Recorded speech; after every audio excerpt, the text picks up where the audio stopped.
It's a good day to brew, baby. What is up, YouTube? It's boy Millsy. Back with Hometown Commander, back for another episode of Millsy Brews, the show where I brew my version 1.0 deck list of the Commander from us on my quest to brew the magic world. As always, that deck list is going to be down in the description for you below. As well as I would really appreciate it if you could interact with the video, like, comment, subscribe. Check out those links down in the description. I'd really appreciate it. Today, kicking our way through Bloomborough, kicking our way through the two-color tribal commanders. Today we're talking about Dimir Rats with Vren the Relentless. A 4-mana 3/4 rat rogue with ward 2 that says if a creature an opponent controls would die, we exile it instead. At the beginning of each end step, we create X 1/1 rat tokens with this creature gets +1/+1 for each other rat you control, where X is the number of creatures your opponents controlled that were exiled this turn. I'd love to say that this deck is trying to do something cheeky or that there's a lot of fun to it, but the truth is what we're going to try to do is try to force our opponents to sack their creatures, exile their creatures, remove their creatures, whatever we can do to make as many rats as we can. We're going to take the rat tokens that Vren makes and combine them with some other really, really strong rats that we have in Commander. And we're just going to try our best to build a board that's going to be very difficult for our opponents to deal with. What I like about the tokens we make is it kind of gives you this pseudo coat of arms type effect, which is going to be really useful for these rats because with 8 or 9 rats, you're talking about a +7, +8 buff, and that's going to mean something, especially if we're removing our opponent's creatures out of the way. But as far as rats go, we're trying out we're trying those rats that got the reprints in the Critters, Marinar, and Ink Knives. Marinar is probably one of my favorite rats in the deck that we won't talk about on the next slide. And that's because it has a really interesting ability. We could sack a rat to make X 1/1 rats, where X is the number of rats we control, and it gives all rat fear. Marinar is pretty much everything we want to see in a rat in this deck. And when we talk about what the real star of the deck is on the next slide, we're going to see why Marinar is so good and why it can potentially just end games on its own. Fear meaning that it can't be blocked except by other black creatures or artifact creatures means that a lot of matchups our rats are going to be unblockable, and that's effectively just going to allow us to run away with the game. Karamonix the Rat King kind of adds another interesting layer to our rats, giving all of the rats we control Toxic 1, which is at least a thing. If we have enough rats hit somebody, poison counters can become a thing that they have to worry about. It's more of a side quest than it is a thing we're going to focus on in the deck, but hey, it gives us at least an option where people have to start considering whether they want to let those little 1/1s hit through. And on this slide, we're going to talk about what the deck really is, which is a Rat Colony deck. Rat Colony is a card that has its own opinions of people in the community, but I think it's one of the best rat engines that we have access to. Rat Colony gets +1/+1 for each other rat you control, and a deck can have any number of cards named Rat Colony. Our deck, we have 19 Rat Colonies, which means we should see them a fair amount of the time, be able to get multiples of them out. We have Pack Rat, which is kind of an interesting card, and it can be like a pseudo Rat Colony for us. It says its power and toughness is equal to the number of rats we control. We can pay 3 and pitch a card just to make another Pack Rat. I really like Pack Rat. I think it works really well. You can get it out early, and if you need the spare mana, pitch a card. If you have the spare mana, pitch a card and make another Pack Rat. And they're just going to get bigger as time goes on. Lord Skitter is kind of interesting. Whenever a rat comes in, we can exile a card from an opponent's graveyard to help shut them down. And then we just get a 1/1 rat at the start of each combat. It's going to help pretty much do everything else we want the rest of the deck to do, and it's going to buff up the rest of our rats. So I think it's a nice piece of a little bit of hosing and the buff at the same time.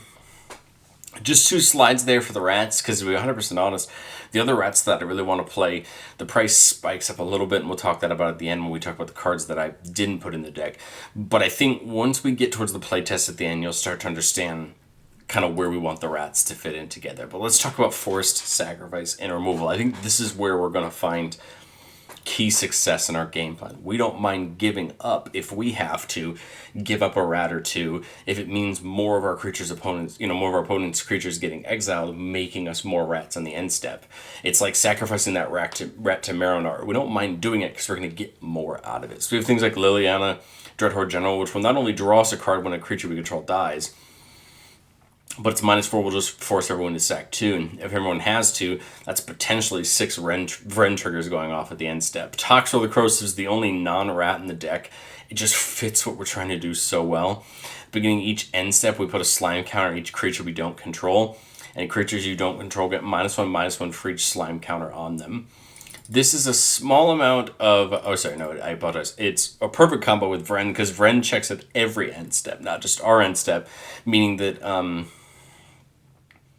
we can potentially make sure that we're making rats in everyone's turn. And then whenever a creature you control with a slime counter on it, I don't control the slime counter on it dies, we make a slug and we can sack slug. Toxicroak itself is just a value engine, and it's there again to help force our opponents' things die. Crippling Fear, we call rats. All creatures that aren't rats get -3/-3, can take out tokens and small creatures. Curse of the Swine can just exile X target creatures, and for each card exiled this way, they get a boar. Just a kind of interesting way to take things out, take the things we want out, and get rewarded with those rats at end step. We get to play fun things like making examples. For each opponent, they separate their creatures into 2 piles.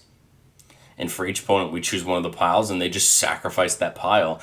This is fun because the piles can't be empty. Our opponents have to think about where they want to put in what pile to put, to help us make that choice. And then that's potentially a ton of Vren triggers at the end step.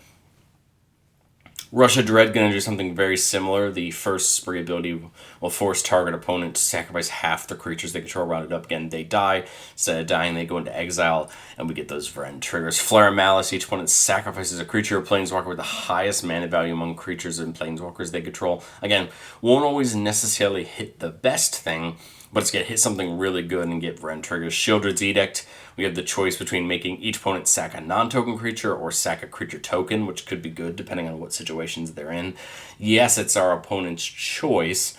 And yes, the creature tokens aren't going to be as successful as regular creatures, because remember, at the end of the day, a creature token won't actually hit exile, meaning that it won't count.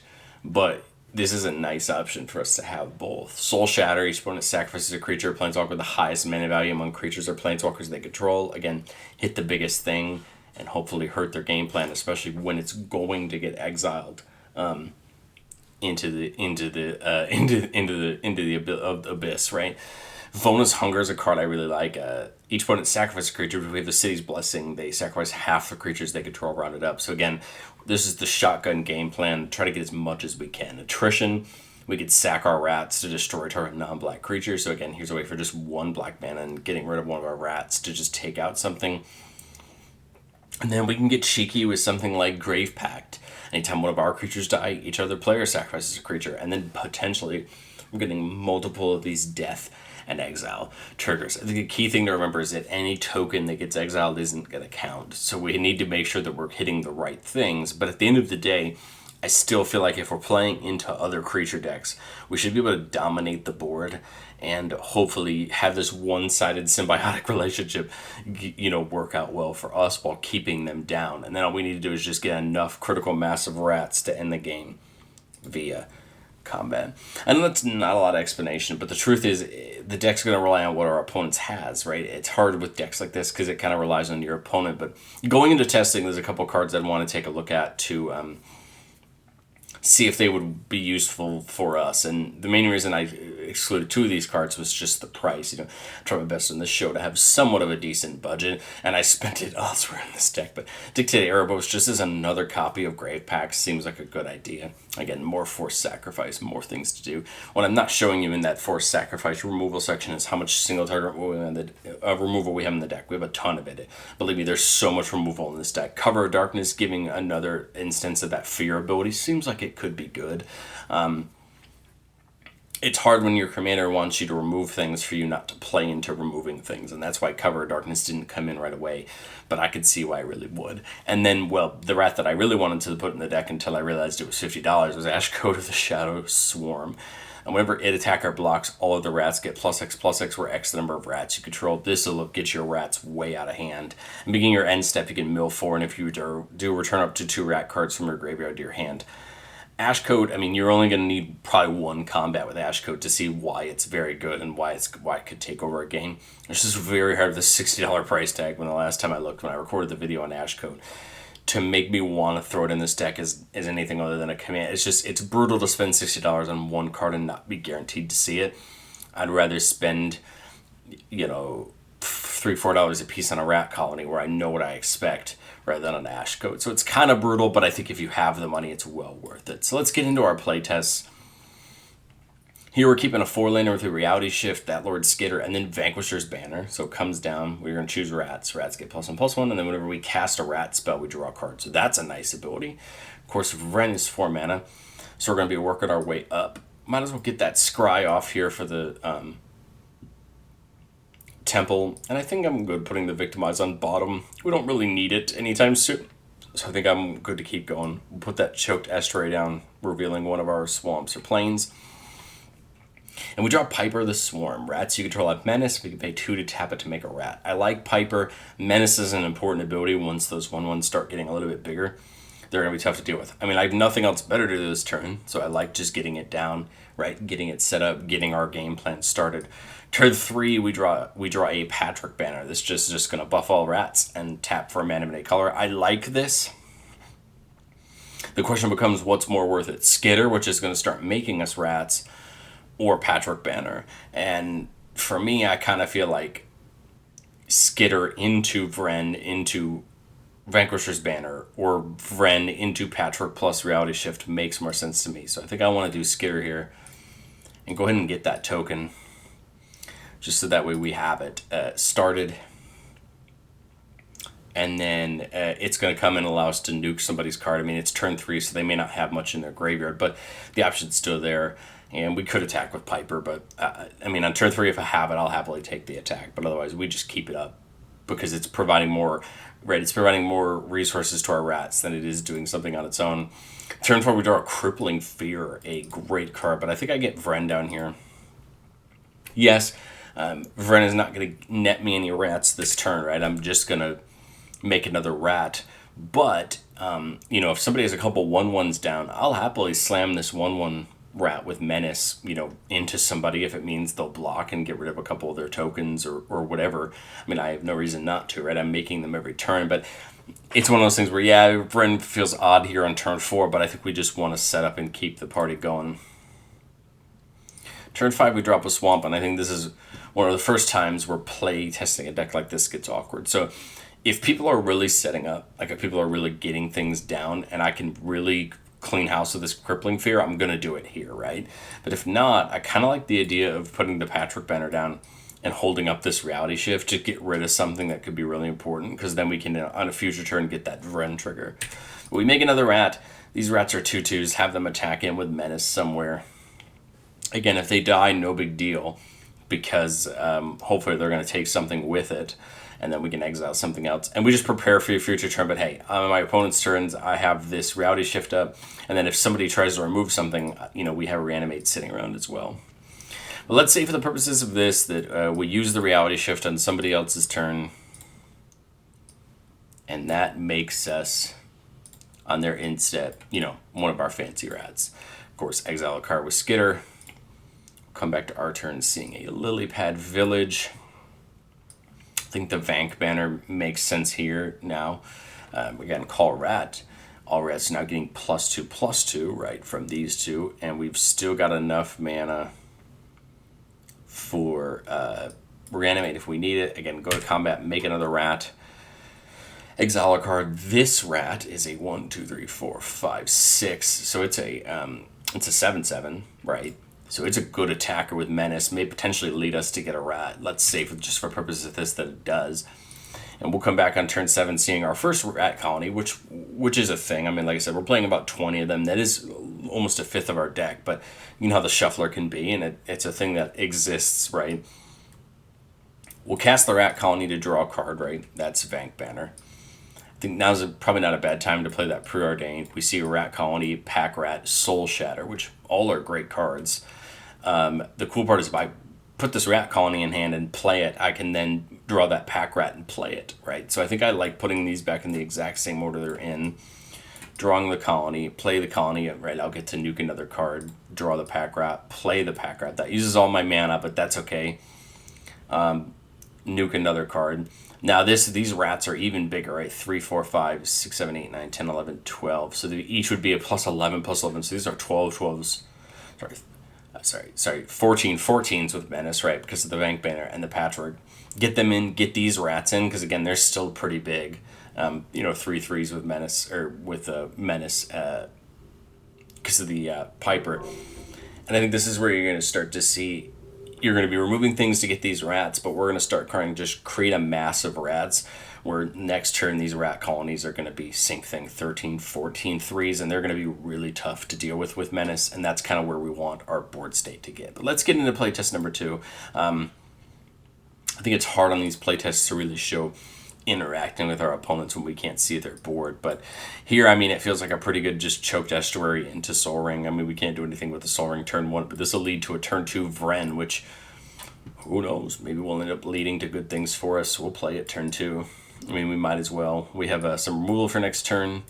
The Baleful Mastery can be paid for 2 if we do. An opponent just draws a card. We do have the Rush of Dread online next turn if we play that Swamp. So there's some options here as we go into turn 3. Turn 3, we have 5 mana. I see a world where we, play a rat and keep up some removal to try to get a rat on somebody else's turn. I mean, it is turn 3, so who knows quite exactly what I have there. But I kind of like putting Pack Rat down here. And the reason is because I can leave up 3 mana. And if I don't want to remove something on anybody else's turn, I could always get another Pack Rat. But I think what I would be trying to use is use some of this removal on somebody else's turn to get one of those 1/1 rats. Let's just say for the purposes of this that I removed somebody's creature on their turn, got myself a rat. And we'll go into our next turn. Tox really is 7 mana, so we're still working our way up there. If I have an opponent who's really going wide, I think I might think about doing this Rush of Dread. But I think otherwise, I think I would just double Rat Colony here. It makes this a little bit bigger, right? Being a 5/5. And Pack Rat's a little bit bigger, being a 5/5. So it makes me a good attack right here on turn 4. Let the rat colonies wait till next turn. Just take these attacks. If somebody blocks, well then great. If it was a non-token creature, I'm getting a rat. So let's just say potentially somebody will block, so I get another rat. We'll come back to our turn. Land would have been great, but that's a-okay. Now we have another piece of removal. Again, now I just swing all 5 of these, right? The Pack Rat is a 6/6. The rats are 6/6s. And the rat colonies are 7/1s. So lots of opportunities for attack. Let's say somebody blocks the colonies and I want to, protect it, use the reality shift. Maybe I have a potential to get another, let's say I reality shift one of the blockers and I get another rat this turn. I think you can kind of see the momentum we're building. We'd love to get up towards Toxrill. But we'll go into the next turn here. Arcane Signet will get us closer. Leaves 4 mana for the turn. Again, we have Baleful Master up, same thing, attack. It's an odd, I think to me, it's an odd idea for a deck because I think it relies so much on what our opponents have. But the idea is use this critical mass of forced sacrifice and removal to go after our opponent's boards and kind of win the game with the rats that we can amass. Yes, we're weak to board wipes and things like that. We are playing some counter magic for that reason. But again, I think this is a fun kind of Demiri way to play rats. And if you're interested, next week on the channel, we're actually going to talk about Wick, the Grixis version of rats from this set. And I'm really excited to talk about that one too. But I would love to hear what you think of Vren down in the comment section below. And I will catch you guys next time.